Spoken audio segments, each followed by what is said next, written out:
অতিরিক্ত বাড়াবাড়ি সবসময় বিপদ ডেকে আনে।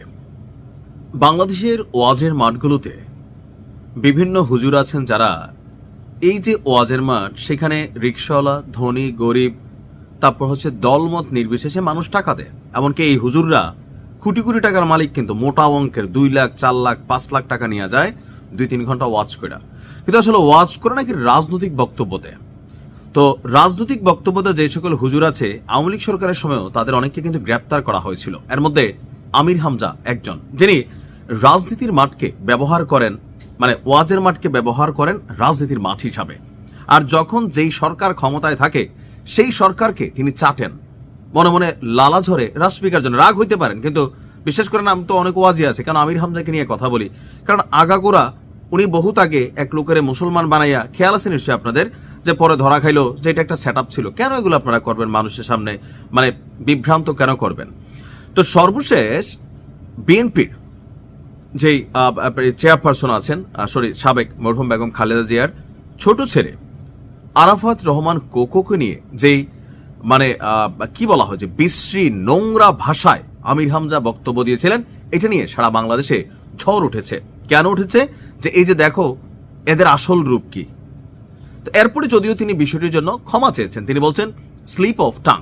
ওনার টাং এটা মনে বেশি লড়ে চড়ে, কখনো রাশ্মিকারে তিনি স্লিপ অফ টাঙে নেন, কখনো কোকো সাহেবরে নেন, কখনো পুরা 14 গোষ্ঠী খানদান আওয়ামী লীগের জন্য নেন, শেখ হাসিনার জন্য দোয়া করেন। মানে যখন যেই সরকার থাকে সেই সরকারকে স্লিপ অফ টাং এর মাধ্যমে তিনি ব্যবহার করেন। পরে সরকার পরিবর্তন হলে বাটে বললে বলেন স্লিপ অফ টাং। আপনি তো একজন হুজুর, তাই না? একজন মৃত ব্যক্তিকে নিয়ে কখনো কোনো কথা বলা কি জায়েজ? জায়েজ তো না হুজুর। এখন এই যে কথাবার্তা বলছে, দিন শেষে মামলা তো খাইয়া ফেলছে, যে কোনো সময় গ্রেপ্তারও হইতে পারে। এমনকি কারে নিয়ে কথাটা বলছেন, তিনি কত নোংরা ভাষায় কথা বলছেন। সুতরাং বিএনপি যারা করে, যারা করেও না, তাদেরও তো এটা গায়ে লাগছে যে একজন আলেম থেকে একজন সাধারণ মানুষ বলতে পারে। আলেম তো ভাই এই ভাষায় কথা বলতে পারে না।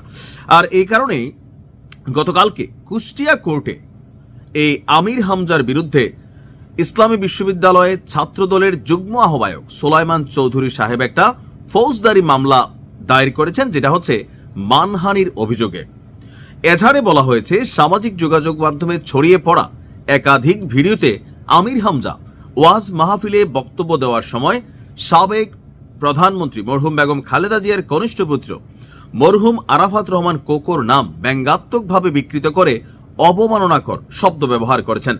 একই সঙ্গে বিগত সরকারে আওয়ামী লীগ সরকারের আমলে বেগম খালেদা জিয়ার কারাবাস প্রসঙ্গেও বিদ্রুপাত্মক এবং কুরুচিপূর্ণ মন্তব্য করেছেন। বাদী অভিযোগ করেন, গত 16 জানুয়ারি বিকেলে ইসলামী বিশ্ববিদ্যালয়ের লালন শাহ হল এলাকায় অবস্থানকালে তিনি সামাজিক যোগাযোগ মাধ্যমে এ সকল ভিডিও দেখেন। আসামির এমন বক্তব্য মরহুম আরাফাত রহমান কোকো, মরহুম বেগম খালেদা জিয়া এবং তাদের পরিবারের সম্মান এবং মর্যাদা ক্ষুণ্ণ করেছে, যা দণ্ডবিধির 500, 501, 502 ধারা অনুযায়ী শাস্তিযোগ্য অপরাধ।